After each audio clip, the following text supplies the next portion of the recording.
Jésus, agneau de Dieu, crucifié avant la fondation du monde. Oh, merci Seigneur Jésus. Si tu n'étais pas monté sur la croix, que serons-nous aujourd'hui? Oh, merci Seigneur. Nous ne cesserons jamais assez de te remercier pour ce si grand sacrifice expiatoire, pour ce si grand salut que tu as pourvu pour nous. Ô Seigneur, daigne de chacun de nous, nous ne puissions pas, Seigneur, oublier cela et prendre en vain ce sacrifice que tu nous as donné.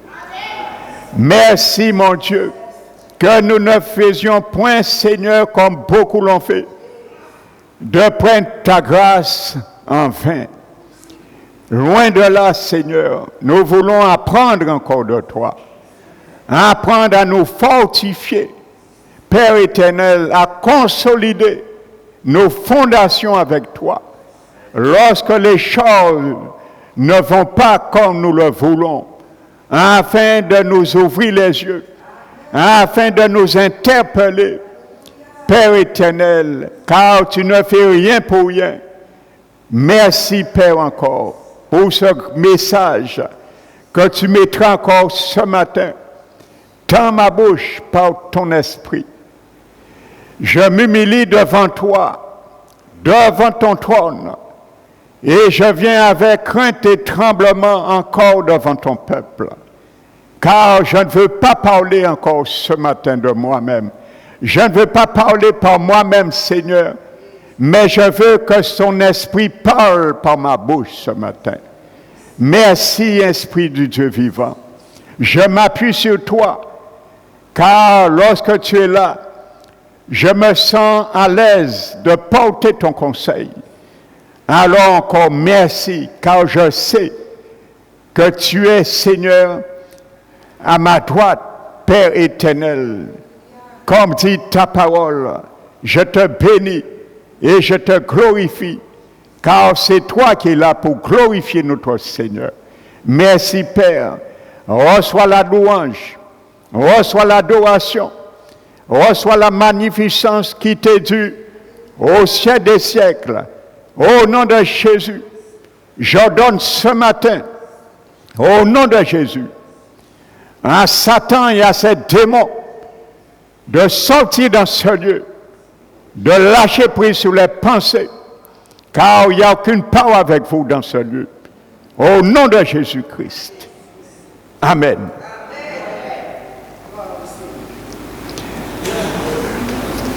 Asseyez-vous, frères et sœurs. Amen.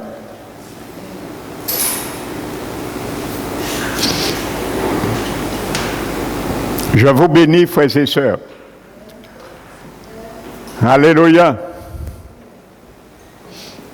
Je bénis également notre frère Hugues et notre sœur Francette ce matin, parmi nous. Alléluia. Donc nous allons continuer ce message, car, je le dis, c'est un message qui nous a embarqués, afin que nous puissions naviguer, savoir comment naviguer, non seulement au cours de l'année 2025, mais jusqu'au retour du Seigneur Jésus, ou au jour qui nous y décidera par sa préscience de nous prendre avant ce jour. Amen. Alléluia. Donc je m'étais arrêté dimanche dernier sur ce que Jésus disait en tant que le sceptre et nous les serments. Amen. Donc je fais juste un petit rappel pour ceux qui ne l'ont pas pris dimanche dernier, mais vous savez, c'est sur le site. Mais comme je sais, il y a parmi nous, malgré les messages sont sur le site, ils ne les écoutent pas. Alors je prends un devoir de les rappeler succinctement. Alléluia.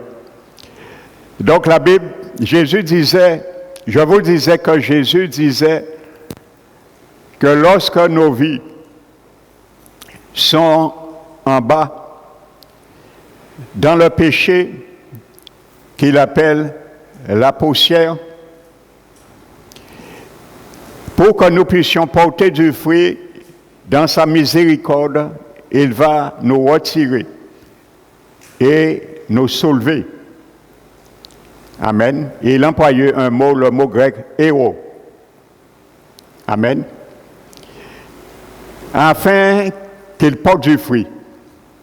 Parce que Jésus nous a bien illustré, si nous vivons dans le péché, la poussière c'est le péché, nous ne pourrons pas porter du fruit.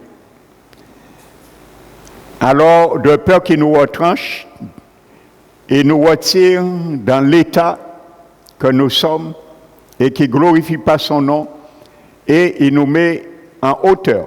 Donc, c'est le mot héros, sur un treillis, comme se faisait à l'époque, le vignoble, plutôt le vigneron. Amen. Donc j'ai dit que Jésus a employé ce même mot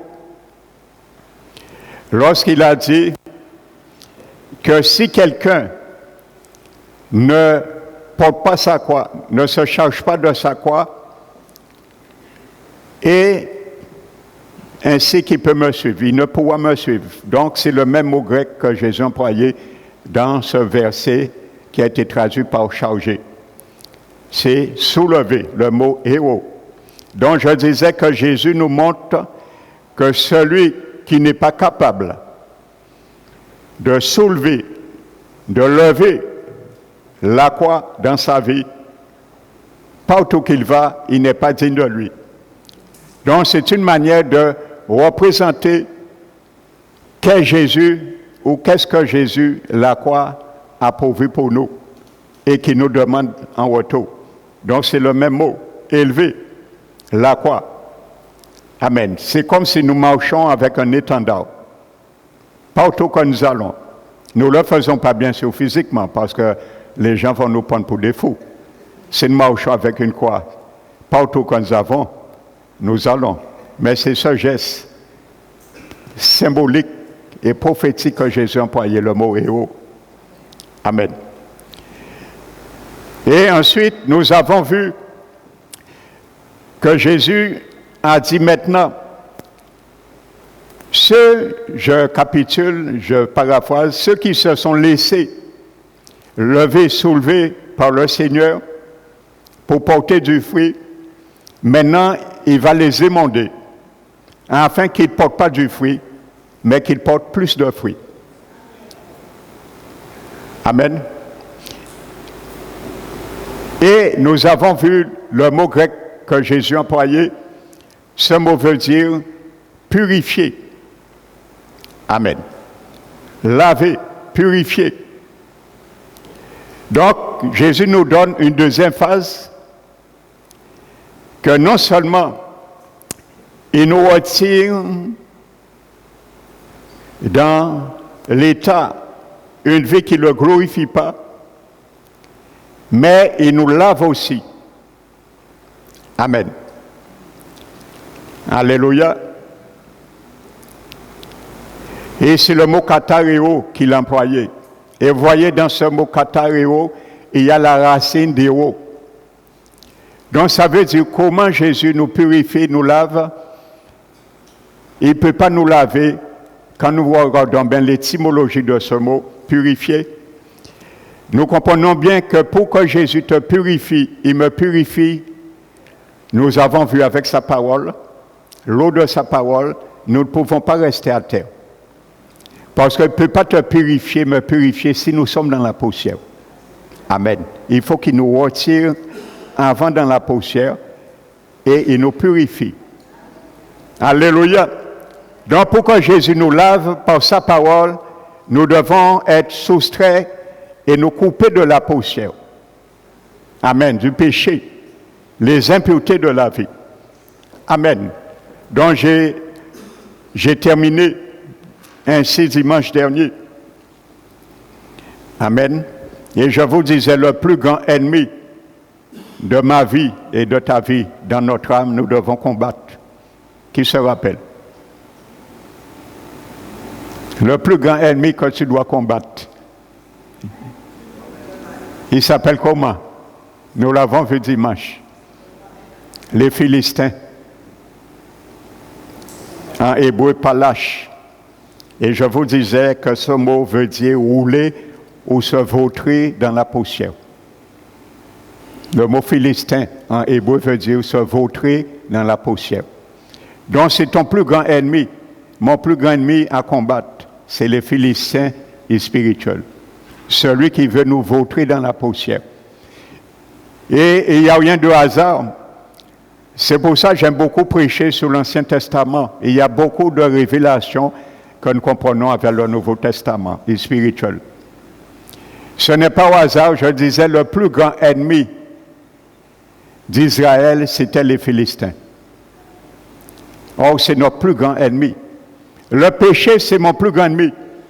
Donc, c'est le Philistin spirituel que je dois combattre. Et c'est lui qui me met dans la poussière parce que ça décrit son nom. Se vautrer dans la poussière. Alors, si tu n'as pas le dessus, si je n'ai pas le dessus sur ces Philistins, il va me vautrer dans la poussière. Alléluia. Et c'est pour cela que Jésus ne veut pas cette défaite en moi et en toi, et il vient dans sa miséricorde. Et il nous retire, et nous le soulève. Et il nous dit, n'oublie pas, tu dois porter mon étendard, parce que je te place en haut. Chaque jour, et marche avec la croix. Autrement, tu ne pourras pas être digne de me suivre. Alléluia. Il est là pour nous relever. Amen. Vous savez, dans Jean 5, 8, la Bible dit que lorsque on a emmené un jeune homme qui était muet, qui était démoniaque, muet, Jésus l'a délivré et la Bible dit que Jésus tient sa main et le relève. Et la Bible dit, cet homme se lève. C'est le même mot héros qui traduit là aussi, pour lever. Donc voyez, la main de Jésus est toujours là, active pour toi et moi, pour nous lever dans le péché. Et la Bible dit que cet homme muet, à ce moment, il s'est levé. Donc quand le Seigneur veut, mon frère, ma soeur, nous retirer dans le péché la poussière, il faut que nous fassions comme cet homme. Il s'est levé. Il n'a pas dit, Jésus, laisse-moi à terre. Il s'est levé. C'est le même mot héros. Frères et sœurs.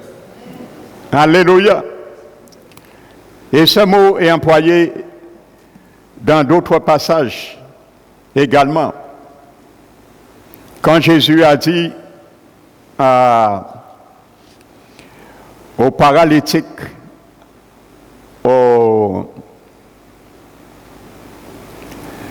à la piscine de Bethesda, qui veut dire en hébreu maison de miséricorde.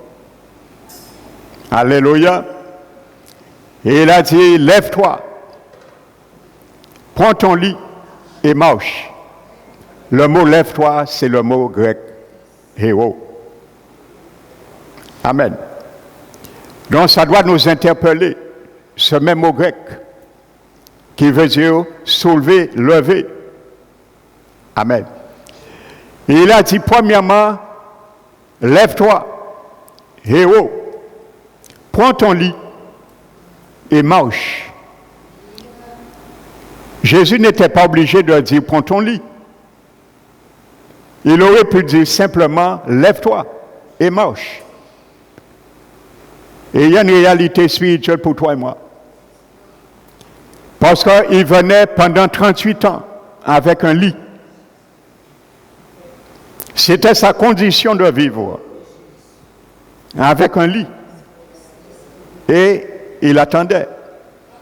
Donc Jésus lui a dit implicitement, lève-toi et change de condition de vivre.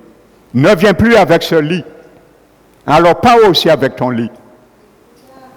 Alléluia. Donc il nous dit, mon frère, ma soeur, lorsqu'il nous tend la main, le mot héros, il nous lève de la poussière, du péché. Et il nous dit, sors dans cette condition et ne reviens plus jamais. Pars avec ton lit. Alléluia. Pars avec la situation qui te mettait à terre dans le péché. Pars avec cette situation. Renvoie-le aussi et ne reviens plus. Alléluia. Lève-toi, prends ton lit et marche. Alléluia. Donc si tu veux marcher, si je veux marcher conformité à la parole de Dieu, nous devons laisser Jésus nous lever où nous sommes tombés, nous soustraire de la condition qui nous a laissés là, et à ce moment, nous allons marcher avec lui. Lève-toi, prends ton lit et marche. Dis à celui qui est à ton côté, lève-toi, prends ton lit et marche. Lève-toi, prends ton lit et marche. Alléluia. C'est une parole prophétique. Confesse-le.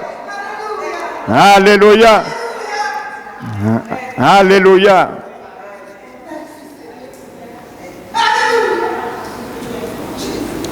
Kathéo, nettoyer, purifier.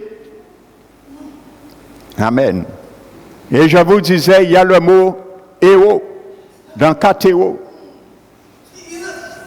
Donc il faut, au préalable, le Seigneur nous élève. Il ne peut pas te purifier. Il y a beaucoup d'enfants du Seigneur. Vous savez, bien que nous sommes toujours dans le cadre du même message, le titre de ce message s'appelle « Ne fais pas l'erreur que beaucoup ont fait ». De sauter, l'erreur c'est de sauter dans la barque quand il s'agite. Il faut rester là. Parce que Jésus veut t'apprendre à ne pas faire naufrage. Amen. Mais cette partie, je l'ai intitulée en sous-titre « Consolide ta fondation ».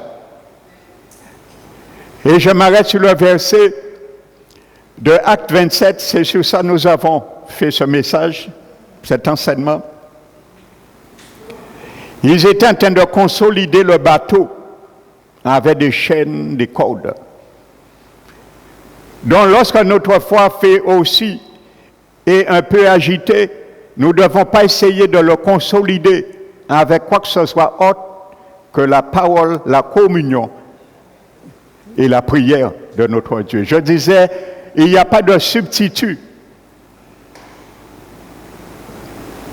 entre Dieu et nous, entre Jésus, l'Esprit Saint et nous. Ainsi de suite, frères et sœurs. Alléluia. Consolider, frères et sœurs. Alléluia. Regardez ce que dit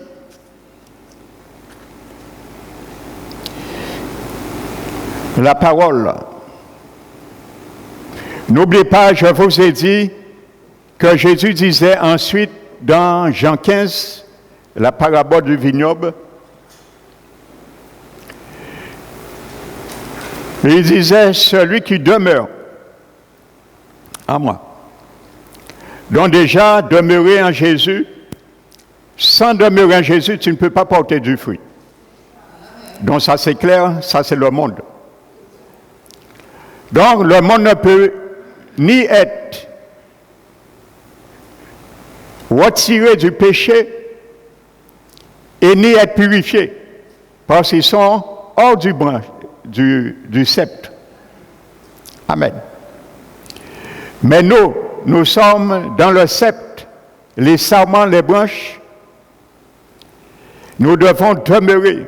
Et je le redis encore, et je vais m'étendre un peu sur ça. C'est très important de le savoir. Je le redis, le mot qui est traduit par demeurer, c'est le mot grec meno.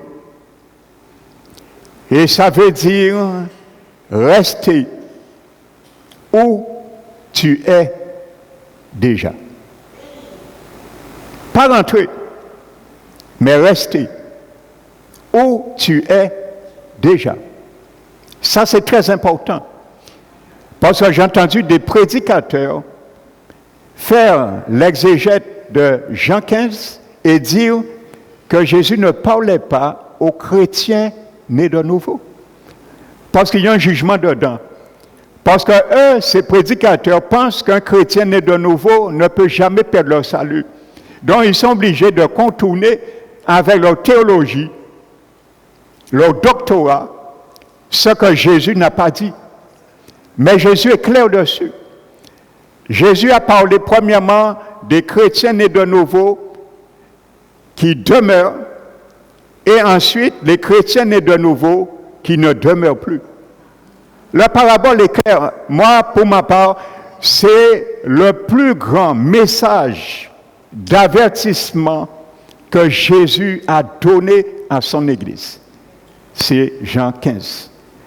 Le plus grand message d'avertissement, pour moi, je le qualifie comme ça. Pour moi, c'est le plus grand message d'avertissement que Jésus a donné. Alléluia. Donc si Jésus dit demeurez, restez où vous êtes déjà, ça veut dire si tu sors, tu n'es plus où tu es déjà. Est-ce que nous sommes d'accord? Je suis là. Je demeure là. Si je sors là, où je suis, ma soeur? Je suis là. Mais on sait que j'étais avant. J'étais là. Je ne suis plus là. Je suis sorti. Comment je dis je suis là et je suis là en même temps? Ça ne tient pas debout. Alors, c'est là que j'étais. Jésus t'a dit que tu es en moi, de faire de sorte à demeurer où tu es déjà et ne pas sortir. Voici la leçon et le message de la parabole du vignoble. Comprenez bien cela. Alléluia. Restez où vous êtes déjà. Et nous allons voir, rester dans le sceptre est synonyme de demeurer dans la parole de Dieu. Car c'est le même mot grec qui est traduit meno. Demeurer dans la parole de Dieu. Alléluia. Tant tu demeures dans la parole de Dieu, tu demeures en Christ. Les choses sont claires. Alléluia.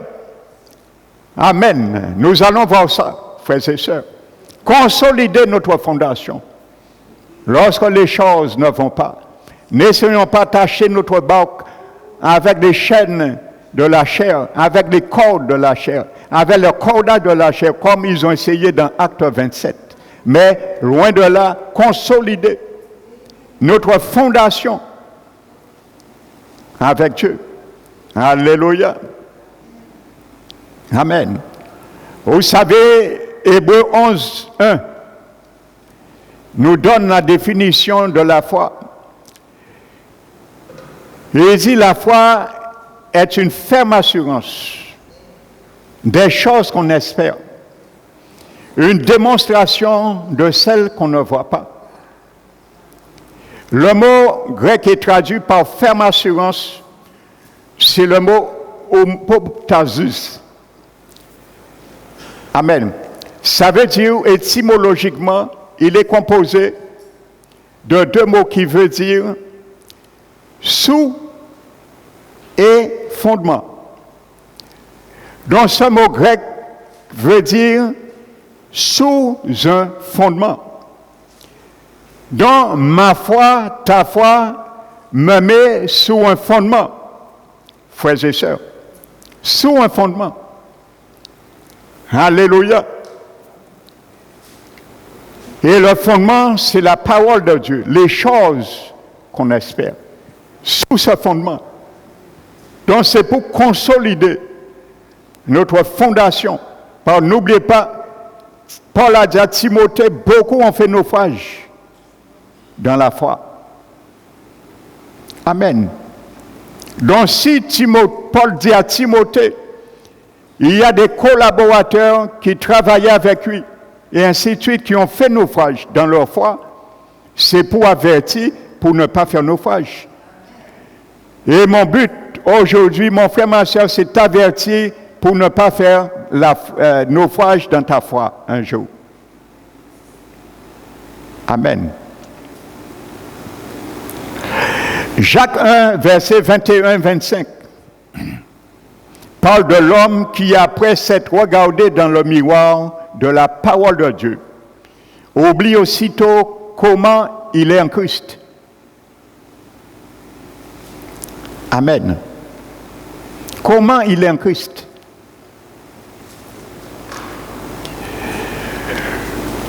Il dit clairement, pratiquez la parole et ne l'écoutez pas seulement, en vous abusant de faux raisonnements. Pour ne pas nous abuser de faux raisonnements, qu'est-ce qu'il faut faire? Il faut demeurer constamment dans la parole de Dieu. C'est le même mot. Mais non, restez où on est déjà. Quand tu connais la parole de Dieu, reste dans cette parole. Reste sous ce fondement. Même si les autres te font balancer, danser, c'est pas grave. Tu restes où tu es déjà, dans la parole. Ne sors pas. Beaucoup sortent dans la parole. Et ils disent non, j'ai entendu ça, mais je crois comme ça. Si tu crois comme ça, tu es sorti dans la parole. Et si tu es sorti dans la parole, tu commences à déconnecter avec Jésus, ton Seigneur et son Sauveur, parce qu'il est la parole. Alléluia. Je suis heureux de découvrir cela. C'est le même langage que l'Esprit s'est inspiré pour demeurer en Christ et demeurer dans la parole. Le même mot grec, même mot. Rester où tu es déjà. Tu ne peux pas dire tu es en Christ et si tu désobéis à la parole de Dieu. Il y a une asymétrie. Et tu te fais menteur. La Bible dit, en nous trompant, nous-mêmes par de faux raisonnements. Tu ne peux pas ne pas demeurer dans la parole et dire tu demeures en Christ. Parce que c'est Christ qui est la parole. Donc comment demeurer en Christ qui est le cep, je ne vois pas. C'est en demeurant dans sa parole que je vois. Frères et sœurs. Alléluia. Amen. Et pour demeurer dans la parole, qu'est-ce qu'il faut faire? Jacques l'a dit. Jacques l'a dit. Ce n'est pas Jacques a dit, le jeu de Claude François. Jacques a dit, levez-vous. Jacques a dit, tournez-vous. Ce n'est pas de ce Jacques a dit, je parle. Eh bien, pratiquez la parole. C'est ça, demeurer. Pratiquez la parole. Amen.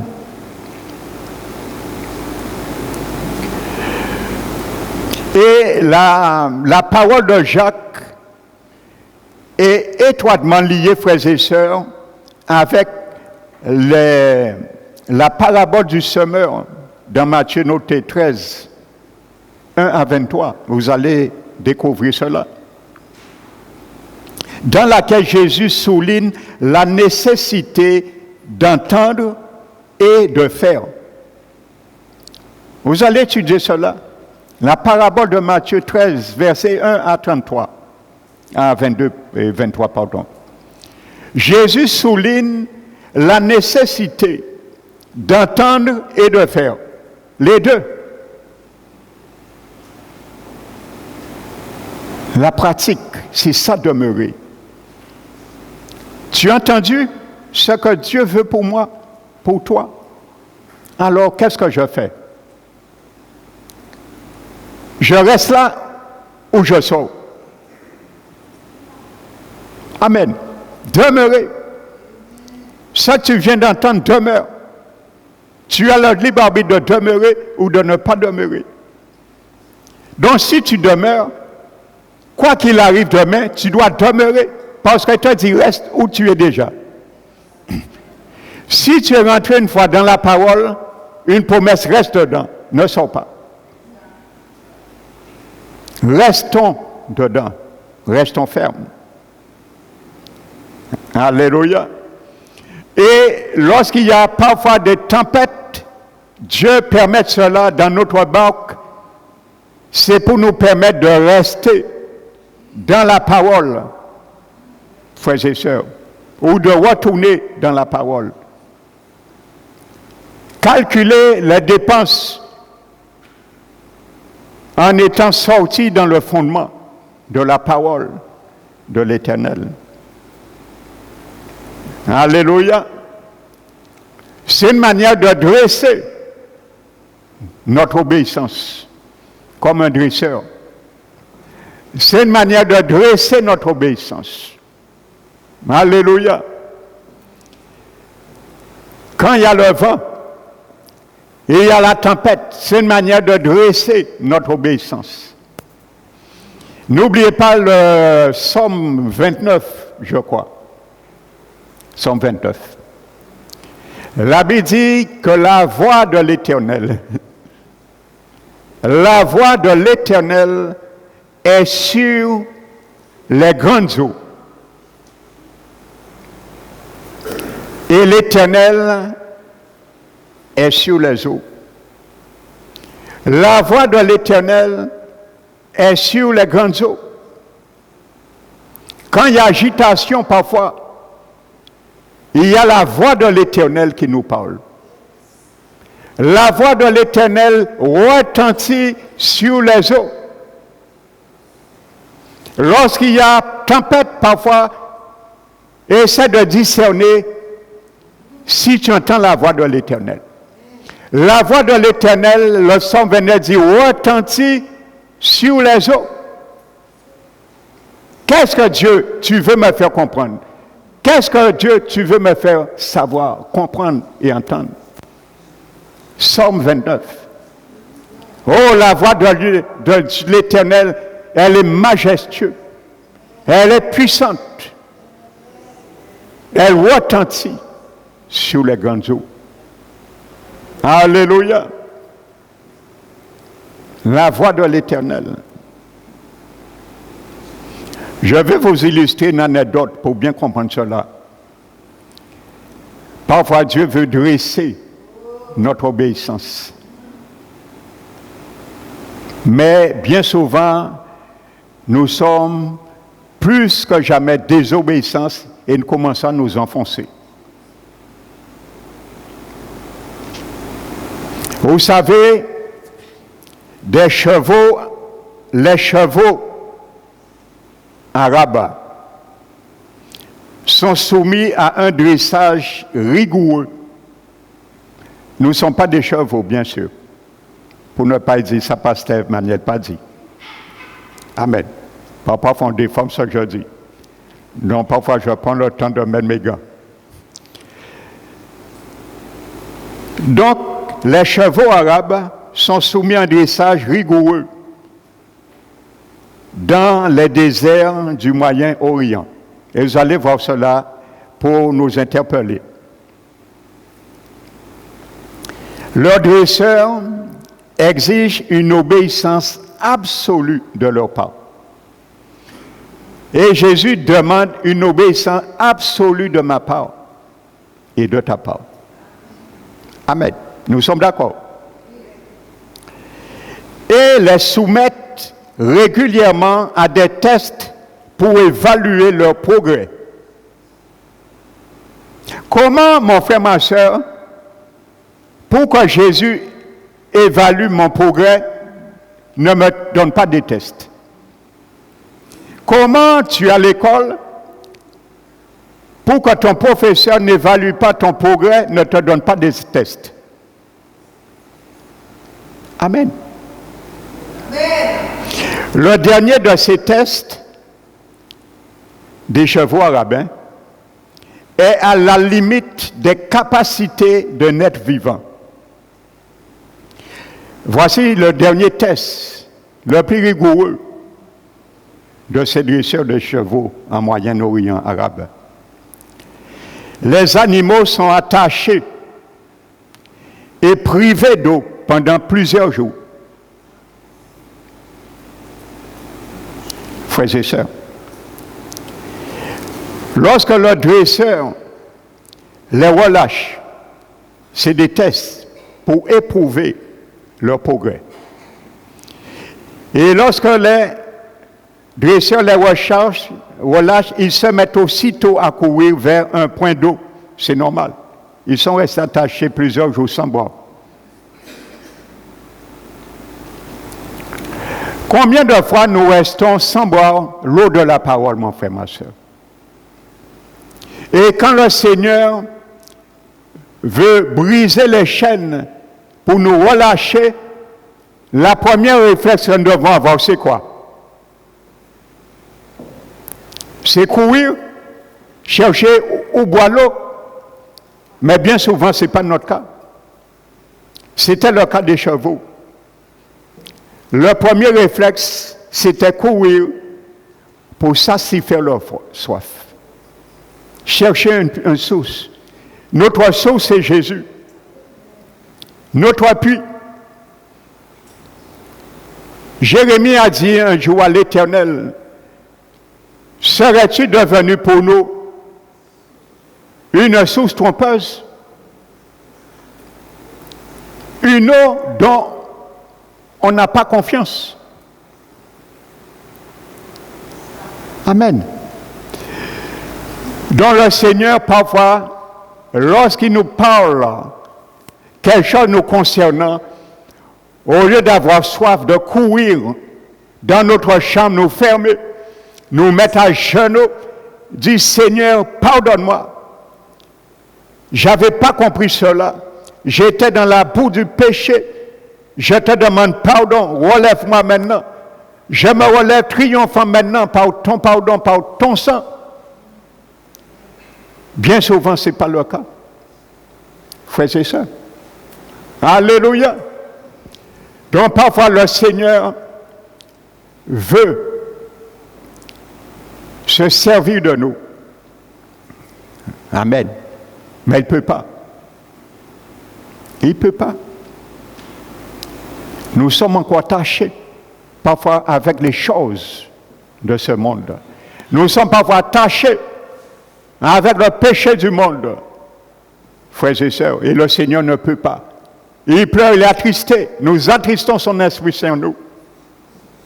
Il veut l'utiliser pour son royaume. Il veut t'utiliser, m'utiliser, mais il ne peut pas. Pourquoi? Nous sommes attachés aux choses de la terre. Nous sommes attachés parfois aux compromissions et ainsi de suite. Matthieu 21. La Bible dit à un moment donné, Jésus envoie 2 disciples. Il a dit, lorsque vous rentrerez dans le village, vous allez voir une ânesse attachée et avec son ânon à côté de lui. Détachez-les et amenez-les-moi. Et il a dit, si on vous demande, pourquoi faites-vous ça? Pourquoi détachez-vous l'ânesse? Dis-lui, le Seigneur en a besoin de lui. Alléluia! Mon frère, ma soeur, le Seigneur a besoin de toi. Il a besoin de moi. Mais si nous sommes attachés, comment il peut nous utiliser? Il a besoin de cette ânesse pour monter dessus. Mais l'ânesse est attachée. Il a dit, détachez-le. Si on vous demande pourquoi faites-vous ça, dit, le Seigneur en a besoin. Le Seigneur a besoin de toi. Il a besoin de moi. Mais détache-toi dans le péché avant. Détachons-nous dans les choses, dans les affaires de ce monde. Frères et sœurs, détachons-nous. Le Seigneur va nous utiliser. Alléluia. C'est une année de dire au diable, Le Seigneur a besoin de moi. Trop longtemps, tu m'as attaché dans cette situation. Maintenant, je prends autorité une décision. Le Seigneur en a besoin de moi. Je ne peux plus rester attaché. Alléluia. Le Seigneur a besoin de moi. Alléluia. Ne reste plus attaché. Le Seigneur a envoyé détaché. Chaque chose a une leçon spirituelle dans la Bible. Amen. Le Seigneur ne peut pas t'utiliser. Il ne pourra pas m'utiliser si nous sommes attachés. Il faut qu'il nous détache. Ou il envoie quelqu'un nous détacher. Il n'est pas venu lui-même détacher l'ânesse. Il n'est pas venu lui-même détacher l'anneau. Il envoyait 2 disciples. Aujourd'hui, Jésus a des disciples pour nous détacher. Frères et sœurs. Mais nous-mêmes, nous parlons à la place de ceux qui vont demander pourquoi faites-vous ça. Et nous disons non, laisse-moi attacher moi-même, laisse-moi attacher. Je préfère rester attaché. Frères et sœurs, ne raisonnons pas comme ça. La parole de Dieu est faite parfois pour nous détacher. Mais ne prenons pas égard. Une exhortation d'un frère ou une sœur est faite pour nous détacher. Mais on ne l'accepte pas. Loin de là. Oh frère là, ça c'est là, ça dit moi ça. Puisqu'elle dit moi ça, qu'à partir, à quitter l'église là. Mais est-ce que tu ne sais pas si c'est Jésus qui l'a envoyé pour te détacher dans une situation que tu vis? Parce que Jésus n'est pas venu lui-même, il l'a envoyé. Donc Jésus utilise des intermédiaires aussi parfois pour nous détacher. Frères et sœurs. Alléluia. Les enseignements, les prédications sont là pour nous détacher. Alors si nous voulons rester attachés, ne jalousons pas ceux qui sont détachés. Frères et sœurs. Alléluia. Je continue. On les lâche, ils courent vers un point d'eau. Alléluia.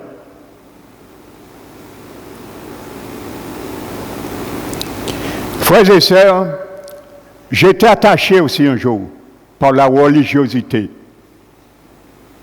Pendant des années. Parce que j'étais dans une église, on prêchait. Je peux dire en partie des doctrines de démons. Qui veut dire que tout le monde est sauvé. Tout le monde est sauvé sur la terre. Personne ne périra. Ça, j'ai incurgité ces doctrines pendant 18 ans. On prêchait ça. Tout le monde sera sauvé. Même ceux, actuellement, ils ne reçoivent pas Jésus comme sauveur, Seigneur, ils ont un délai de rattrapage pendant les 1000 ans. Ce sera l'occasion pour tous ceux qui n'ont pas accepté Jésus de l'accepter. Les 1000 ans.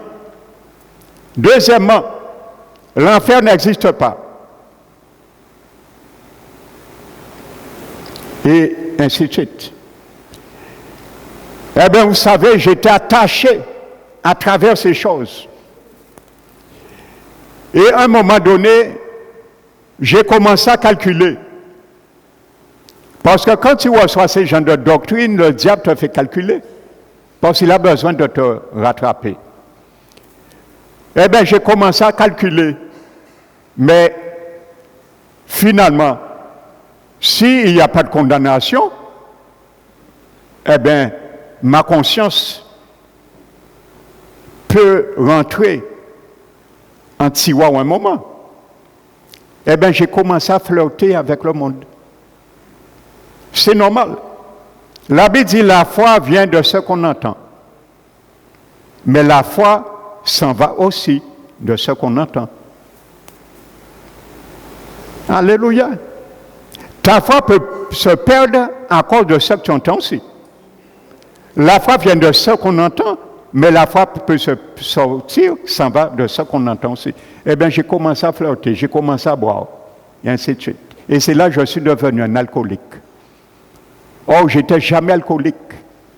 Dans le Seigneur, je suis devenu un alcoolique à cause de ces doctrines. Bien sûr, j'ai ma part. Parce que si un tête est mort, c'est un enfant qui est et un pâté justifié, moi. Parce que le Seigneur t'a dit, moi, oui, tu as entendu ces doctrines, mais que disait ma parole?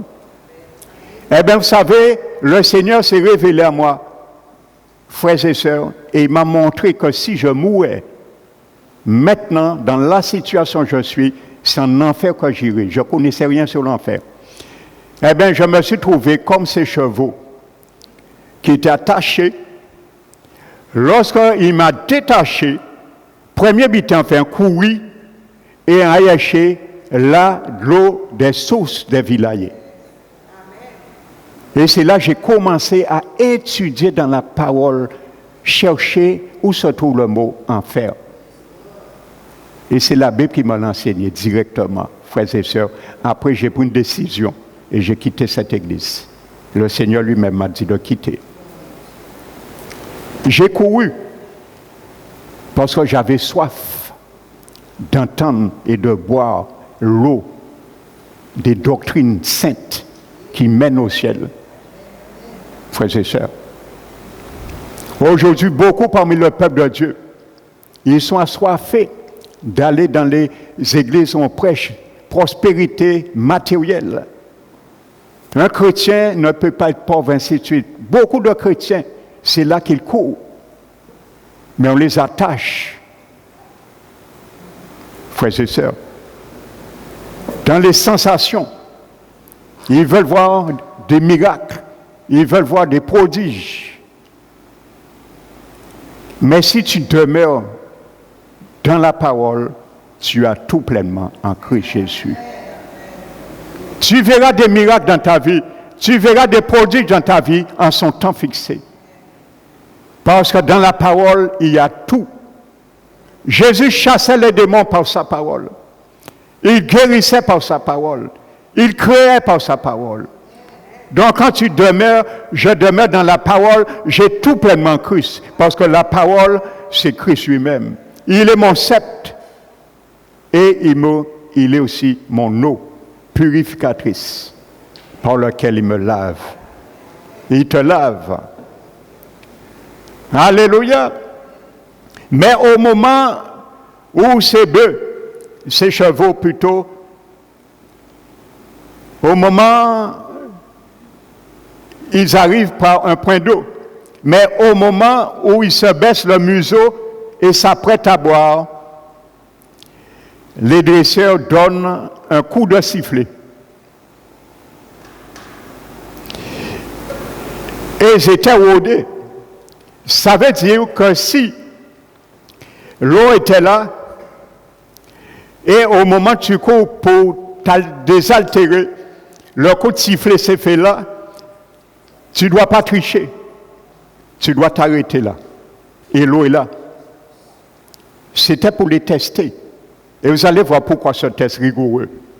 Amen.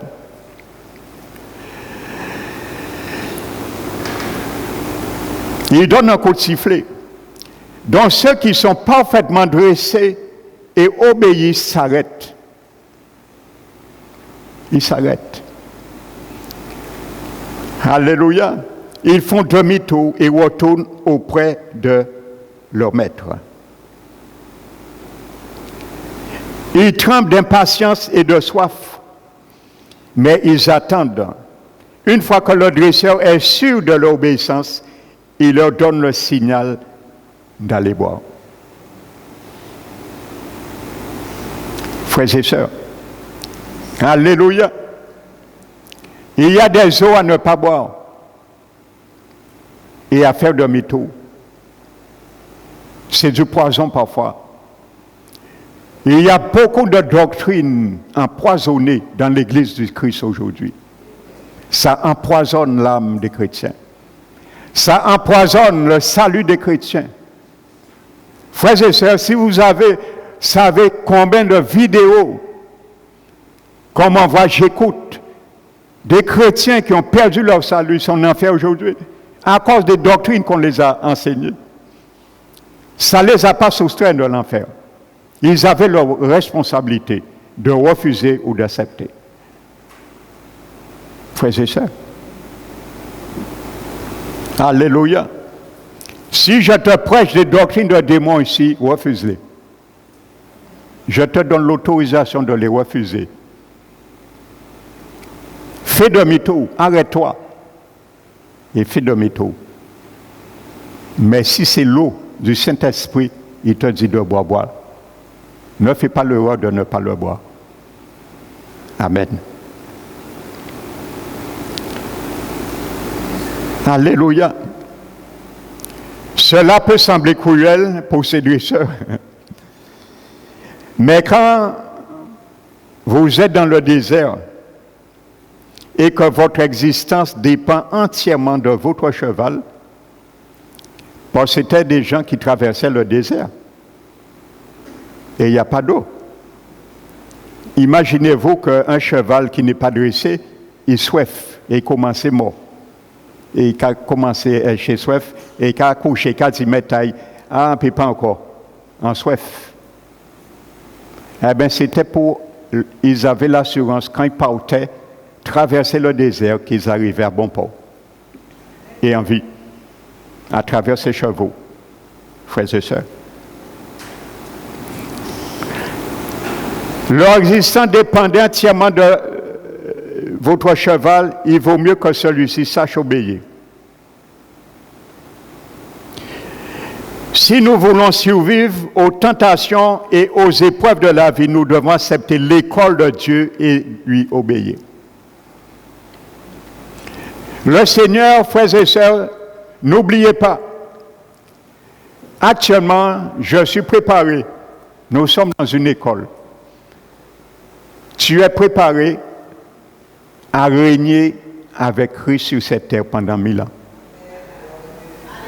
Si Jésus ne commence pas à te tester, à me tester, dès maintenant, ce n'est pas pendant les 1000 ans, l'ouverture de son règne, il va te tester.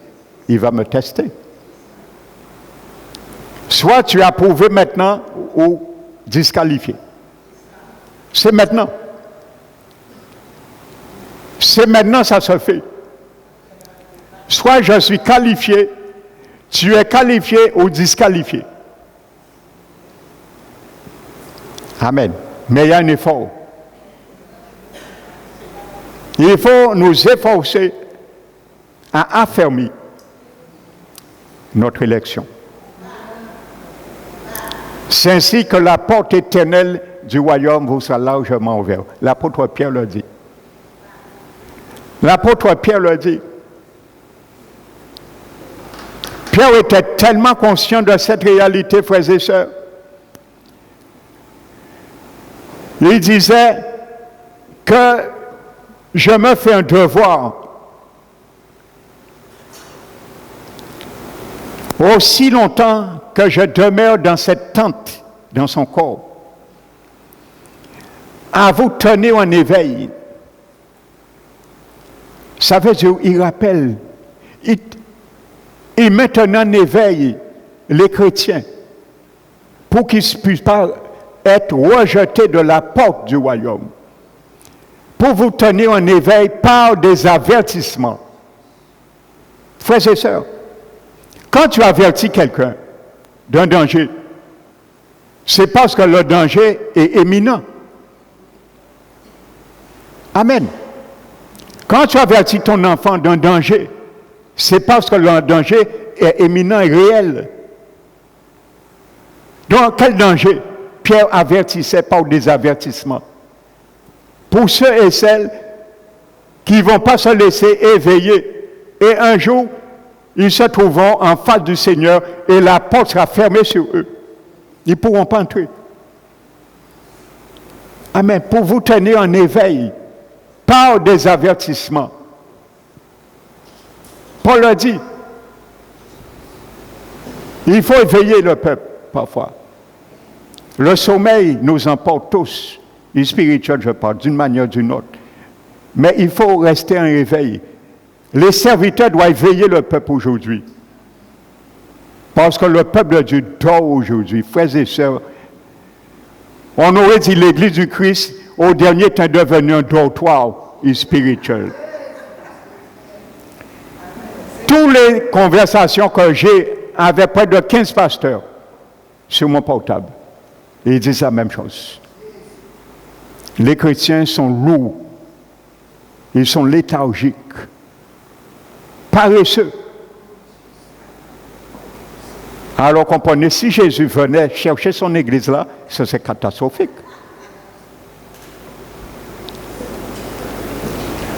J'ai écouté une vidéo, Jésus a donné quelqu'un une vision du ciel, frères et sœurs. C'est alarmant. Je te le dis, c'est alarmant. Jésus a montré très très peu de chrétiens qui sont au ciel. Et ce serviteur dit, mais Seigneur, pourquoi il y a très peu de fidèles dans ta maison qui sont au ciel? Jésus a dit, un chrétien né de nouveau sur 100 qui meurt monte au ciel. Quand il y a 100 chrétiens nés de nouveau, je dis bien nés de nouveau, qui meurent sur la terre, il y a un seul qui monte au ciel. Les 99 vont en enfer. Vous imaginez? Jésus qui a montré ça. Et il pleure. Et il dit, j'ai jeté mon sang pour mon église. Voici en retour ce qu'ils me font. Profaner mon sang. Ils vivent comme ils veulent. Ce sont des chrétiens de nom, mais ils marchent comme les païens. Des chrétiens de nom, mais ils marchent comme le monde. Frères et sœurs, tu ne peux pas entrer au ciel. Et il faut vous tenir en éveil. Et je ne cesse de faire cela ici. Vous tenez en éveil. Ne dormez pas sur votre salut, frères et sœurs. Allez jusqu'au bout. C'est dur, oui. Mais la récompense n'est pas comparable à ce que nous vivons. Alléluia. La gloire à venir n'est pas comparable. Ce que Jésus te demande, frères et sœurs, ce qu'il me demande. Amen.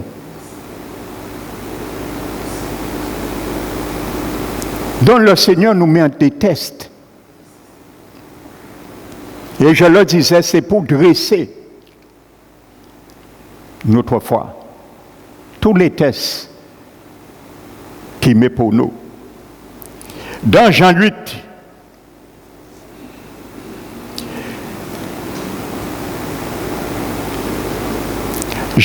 écoutez, Jésus dit aux Juifs, au verset 30, qui avait cru en lui. N'oubliez pas cela. Regarde bien l'ordre. Jésus dit aux disciples qui avaient cru en lui.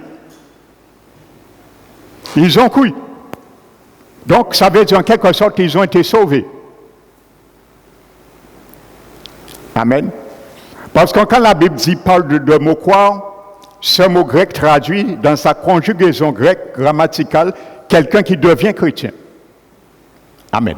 Qui passe par la nouvelle naissance. Amen. Et je leur ai dit, chaque fois que l'apôtre Jean, dans son évangile, emploie le verbe croire, chaque fois dans son allocution grammaticale grecque, l'apôtre Jean, ce mot croire est conjugué, précédé du préfixe is et suivi de l'accusatif. Qu'est-ce que ça veut dire? Ça veut dire si on devait franciser cette allocution grammaticale grecque, ce n'est pas possible en français. Ça voudrait dire en français croire dans Jésus. Ça ne se dit pas en français. Mais dans le grec, c'est exactement ça. Ça décrit une intégration. Donc, quand la Bible dit croire, ça veut dire celui qui accepte tout le contenu de ce que Jésus lui demande de faire ou ne pas faire. Donc chaque fois le mot croire emploie, c'est quelqu'un qui devient chrétien. Jésus dit aux pharisiens, scribes qui avaient cru en lui, qui se sont convertis, qui deviennent chrétiens, si vous demeurez, alléluia. Pourquoi Jésus leur dit, si vous demeurez, ils viennent de quoi? Ils n'ont pas demeuré, ils sont déjà en Christ. Et il dit, si vous demeurez dans ma parole, vous êtes vraiment mes disciples. Un disciple de Jésus n'est pas accepté Jésus comme sauveur et Seigneur. Ils l'ont fait. Beaucoup l'ont fait. Mais un disciple, c'est non seulement accepter Jésus comme sauveur et Seigneur, mais de demeurer où tu es déjà, dans la parole. Ça, tu es un vrai disciple. Alléluia. Parce que le jour du jugement, beaucoup diront, Seigneur, Seigneur, je t'ai accepté comme mon sauveur, Seigneur. Ils nous diront, je ne vous ai jamais connu, parce que vous m'avez accepté pour ne pas aller en enfer, mais vous n'avez jamais demeuré dans ma parole. C'est ça qui m'intéresse. Pas m'accepter. Tout le monde peut accepter Jésus pour ne pas aller en enfer. Et qui ne va pas accepter Jésus? On prêche l'évangile, on te dit, qui veut accepter Jésus uniquement pour ne pas aller en enfer? Même le plus grand sorcier va lever son doigt et va s'avancer. Parce que c'est pour ne pas aller en enfer. Mais pas pour changer de vie. Mais quand on te dit, accepte Jésus comme sauveur, non seulement pour ne pas aller en enfer, mais pour vivre pour lui. Et il y aura beaucoup de doigts qui vont se baisser. Et il y aura peut-être 2 doigts sur 1000 qui a été levé. C'est ça la différence. Croire et demeurer. Amen. Combien qui ont cru? On ne les a jamais revus à l'église. Ils ont donné leur vie au Seigneur aujourd'hui. On ne les a jamais revus. Vous pensez que ces gens-là demeurent dans la parole? Non. Demeurez. N'oublie jamais ce verset, Jean 8, 30. Vous êtes vraiment mes disciples. Et ce mot qui est traduit là, c'est le même mot grec, même mot. Restez où vous êtes déjà. Amen. Donc, le sceptre, tu es dans le sceptre, ma parole, c'est un sceptre. Alléluia. Si tu n'aimes pas la parole de Jésus, tu n'aimes pas Jésus. Alléluia. La Bible est claire là. L'équation est claire. Même un enfant de 4 ans peut comprendre cela. Pas besoin d'un grand professeur de mathématiques. Alléluia. Jésus est le sceptre. Amen. La parole est Jésus. Si tu n'aimes pas la parole de Dieu, tu n'aimes pas Jésus. Si tu ne demeures pas dans la parole, tu ne demeures pas dans le sceptre. Les choses sont claires. C'est le même mot grec, et même mot. Alléluia.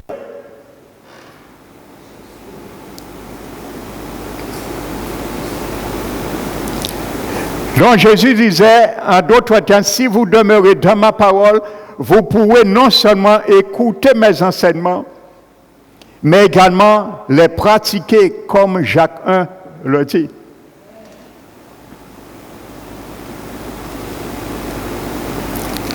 Alléluia. Comme un homme qui regarde son visage dans un miroir naturel. Le miroir de Christ, sa parole,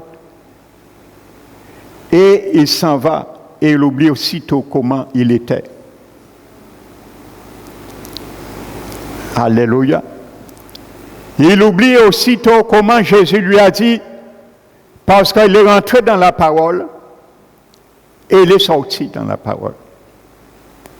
Donc si tu ne demeures pas, le miroir spirituel, il te montre, si tu sors, c'est normal. Tu vas oublier ce que Jésus t'a dit. Je vais oublier ce qu'il m'a dit, parce que j'étais, mais je suis sorti. Mais quand je demeure, automatiquement, il va me rappeler. Dans une circonstance atténuante, la parole va me rappeler. N'oublie pas, tu es sur le fondement. Et rappelle-toi ce que tu dois faire. Ce que tu dois dire. La démarche, l'attitude que tu dois avoir. Amen. La pratiquer. Ne vous bornez pas à l'écouter, mais à les pratiquer. Alléluia. Mais Jésus dit, vous aurez la capacité de me suivre et de m'imiter dans tous les aspects de votre vie. Et tu pourras dire avec assurance, je pourrais dire avec assurance, comme nous l'avons vu de vendredi en prière, 1 Jean 4, tel qu'il est, tel que je suis sur la terre. Amen. Parce que Jésus et toi, nous faisons un. Alléluia. Ces quelques mots que Jésus a dit là, frères et sœurs, sont le pivot de tout l'enseignement de Jésus dans ce passage. Ce verset, nous venons de lire dans le verset 30, c'est tout le pivot de tout l'enseignement de Jésus dans ce passage. Amen. Dans Jean 8, 30 à 38.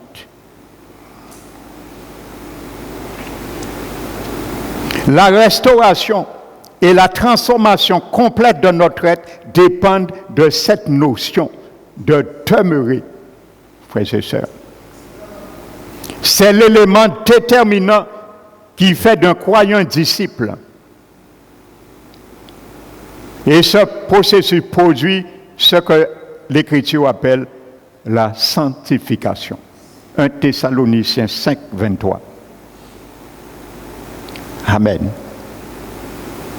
La parole de Dieu est en quelque sorte, mon frère, ma soeur, le cocon dans lequel se produisent notre métamorphose, notre transformation. La parole de Dieu, c'est un cocon. Vous savez, un papillon ne devient pas papillon. Il faut une chenille avant d'être papillon. Tu ne peux pas être transformé d'une chenille en papillon sans demeurer dans le cocon. Pas la chenille reste dans un cocon, il meurt. Elle meurt. Et se transforme, métamorphose en papillon. Dans un sommeil profond. C'est la réalité aussi pour la nouvelle naissance. La parole, c'est le cocon de ma vie, de ta vie, dans laquelle tu te transformes. Ta vie, ma vie se transforme. Alléluia. Et je te donne les définitions, note-le, de ce mot grec demeurer, meno, qui a été dans divers passages qui ne sont pas exhaustifs, je vous ai donné. Voici sa définition grecque. Rester dans un endroit ou un état donné où on est déjà. On est déjà. Alléluia. Donc, je le répète, si Jésus te dit de rester où tu es déjà, c'est parce qu'il sait que tu peux sortir un jour. Il ne t'aurait pas dit de rester. Si Jésus savait, une fois sauvé, toujours sauvé, cet évangile qui prime maintenant.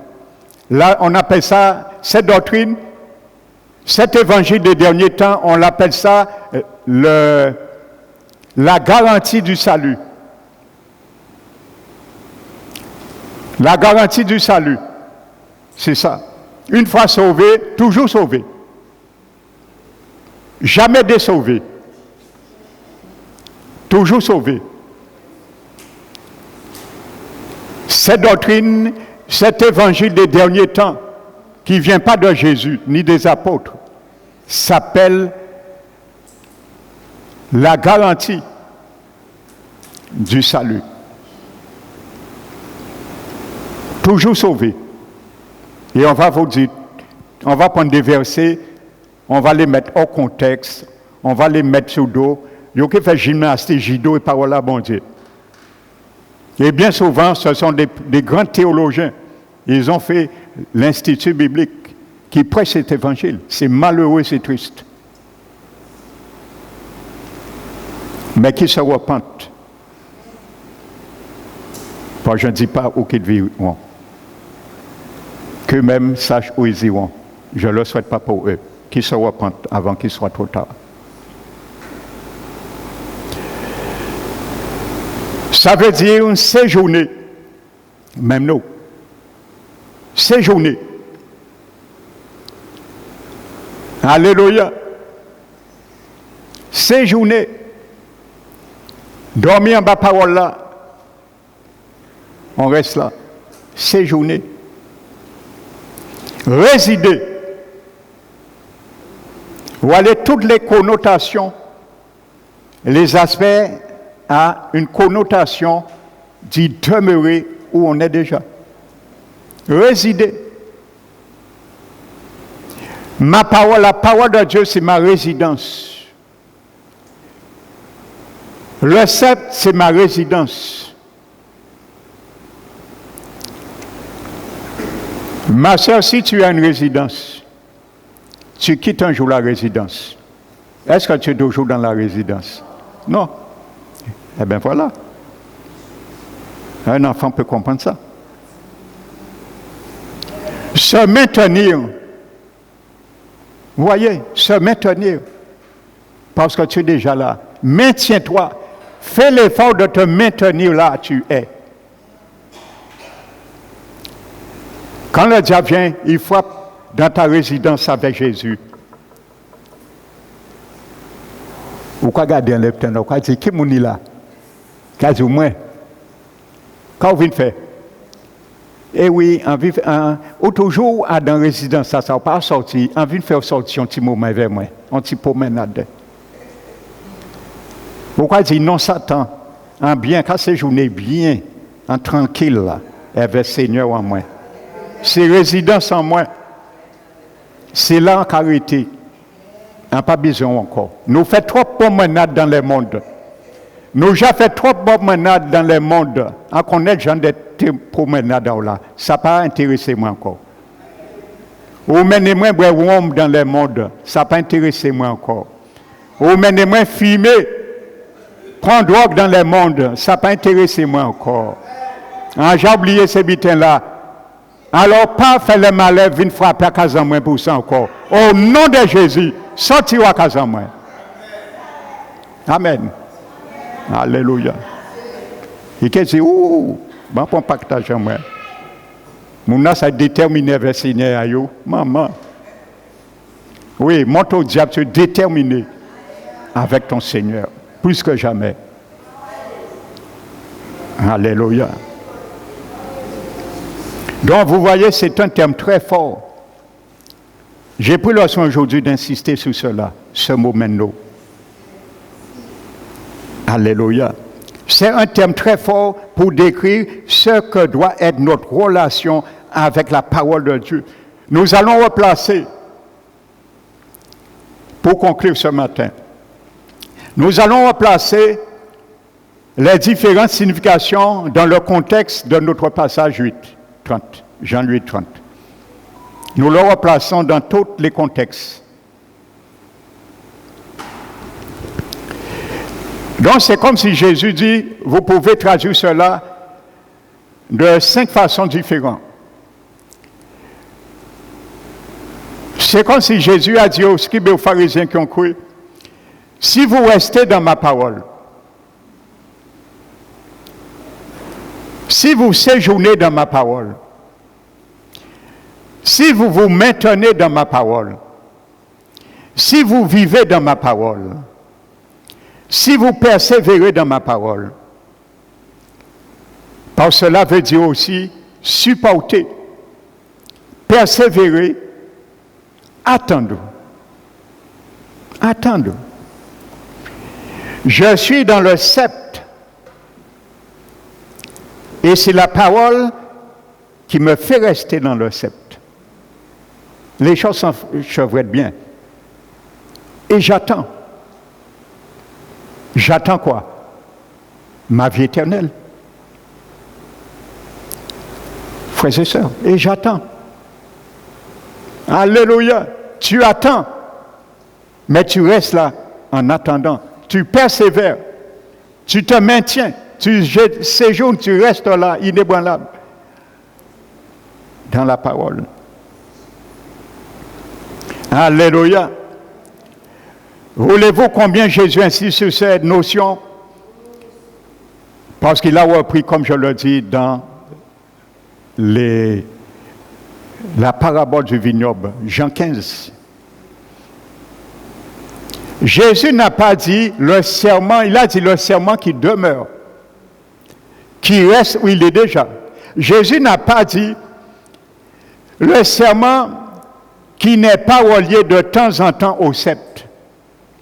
C'est pas ça que Jésus a dit. Hein. Il n'a pas dit le serment qui demeure relié de temps à autre au sceptre. Il n'a pas dit ça. Mais demeurer constamment. Il lui reste constamment attaché. C'est un état permanent. Pas un état de temps à autre. Pas un état provisoire. Pas un état désinvolte. Mais permanent. Jésus veut du permanent dans ma vie, dans ta vie. Rester en permanence en Jésus-Christ. Et rester en Jésus-Christ, c'est refléter le miroir dont sa parole est spirituelle, demeurant dans la parole. Alléluia.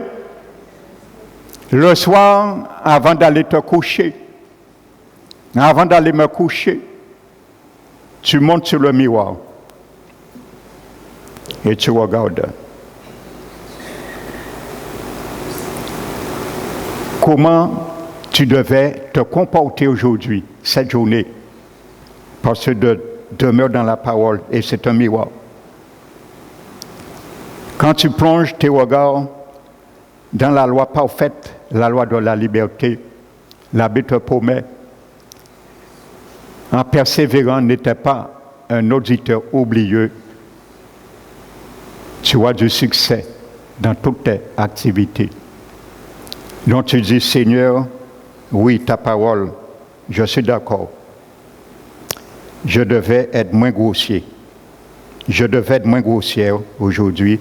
J'ai raté cette cible, mais je reconnais. Parce que je veux demeurer dans ta parole. Ce n'est pas parce que ta parole me le montre, je vais sortir. Parce que quel miroir qui va me le montrer? Alors je demeure. Je ne saute pas dans le bateau. Je reste dans le bateau avec la tempête pour établir mon fondement avec toi. Alors Seigneur, merci. Merci de t'avoir montré cela par ta parole. Je m'humilie, je te demande pardon. Alléluia. Le lendemain, avant d'aller te coucher, avant d'aller me coucher, je me replace sur le miroir. Il me montre que tu as insulté ton frère, ta sœur, que ta parole dit qu'il n'y a aucun langage, parole équivoque qui sort dans votre bouche. Je reconnais. Alléluia. Parce que la parole, c'est un miroir. Il te montre et tu ne peux pas tricher. Mais c'est à toi de savoir si tu demeures ou si tu sors. Si tu sors, tu pécheras il ne pourra pas te montrer où tu as péché si tu ne demeures pas dans la parole. Mais il va te le montrer pour fléchir tes genoux devant le trône de grâce. Obtenir miséricorde afin d'être secouru dans tes besoins. Alléluia. Voici ça. Il faut demeurer dans la parole. Comme ça, tu ne seras pas un auditeur. Je ne serai pas un auditeur oublieux. 10 ans, la parole m'avait dit ça. J'avais entendu ça. Ça fait une année, le pasteur avait prêché ça. Mais je ne me souviens plus. Amen. Donc, tu es sorti et tu as regardé et tu es comme l'auditeur oublieux. Et en s'en allant, il a oublié ce qu'il avait vu. Amen. Et plus nous oublions, plus nous nous distançons du miroir.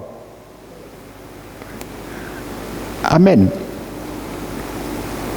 Attaché. Il n'est pas relié de temps à autre, ni au sceptre, ni à la parole. De temps à autre, non. Il y a beaucoup qui sont attachés à la parole de temps à temps. Ils cherchent ce qui les convient. Oh ça, d'accord, la Bible dit ça, si je demande ça, oui. Mais quand il y a des choses qui ne les conviennent pas, ils se détachent de la parole. Il faut demeurer. Que ça convient ou ne convient pas, la Bible dit, la balance fausse est en abomination devant l'Éternel. Mais le poids du juste est agréable à Dieu. Alléluia. L'apôtre Jacques, de même, utilise ce mot memno pour parler de l'homme qui persévère.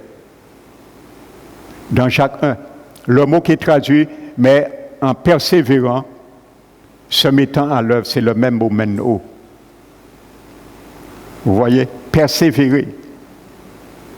Quand tu demeures, tu persévères. C'est le même mot, memno, qui est traduit pour persévère, là également. Dans la loi parfaite, la loi de la liberté. En agissant ainsi, dit-il, nous ne serons pas des auditeurs oublieux, mais nous deviendrons des pratiquants de la parole et des disciples. Alléluia. Amen. Je vais m'arrêter ce matin, frères et sœurs. Alléluia. Donc n'oublie pas, consolide ta fondation. Que je consolide mes fondations avec le Seigneur. Lorsque les choses bougent, lorsqu'il y a la tempête, et rappelle-toi du psaume 23. La voix de l'Éternel retentit sur les eaux. Quand il y a les eaux qui se soulèvent, essaie d'écouter la voix de l'Éternel. Parce que quand il n'y a pas des eaux qui se soulèvent, nous n'écoutons pas la voix de l'Éternel. Donc il envoie parfois des eaux pour nous faire entendre sa voix. Quand nous allons crier, quelqu'un passé, quelqu'un arrivant là, nous allons entendre une voix, un doux murmure et léger, comme Élie a entendu au rocher d'Horeb. Et il dit, oui, pourquoi tu t'agites? Et disant, quelqu'un passant là, quelqu'un arrivé moins là, je suis venu pour te relever, pour te mettre sur mon treillis et te laver. Es-tu prêt pour ça? Je suis venu pour te remettre tes pieds debout sur la parole. Mon miroir que tu as cassé. C'est dommage, on ne peut pas casser ce miroir. Hein. Autrement, l'autre chrétien a déjà cassé le miroir à bon Dieu. Hein. Nous ne pouvons pas casser. C'est un miroir spirituel. Tu ne peux pas casser ce miroir. Frères et sœurs. Hein. Amen. Donc le miroir sera toujours là. On ne peut pas le casser. Si on pouvait le casser, on a déjà cassé ça. Non. Et même si c'était cassable, même si on était cassé 10 fois, il était soudé tout de suite en piano parce que l'Éternel est le Créateur. Nous devons plus nous casser, puis et carouvine. Que le nom du Seigneur soit béni. Je suis obligé de dire comme Pierre, je me tiens, frères et sœurs, un devoir. Aussi longtemps je demeure dans cette tente, vous vous tenir en réveil par des avertissements. Alléluia. Pierre a ajouté, car je sais, je la quitterai subitement. Je ne vais pas ajouter cela. Par ma prière, si le Seigneur me garde le jour de son avènement. Je veux connaître ce qu'on appelle le miracle de la transmutation. En un clin d'œil d'être transformé. Alors je ne vais pas ajouter ce que Pierre a dit. Mais il a dit, je sais que je la quitterai subitement comme mon Seigneur me l'a fait connaître. Que le nom du Seigneur soit béni. Reste dans le miroir, demeure dans la parole et reste soudé dans le sceptre. C'est ma prière pour toi et moi, ce matin encore, au nom de Jésus. Amen. Alléluia.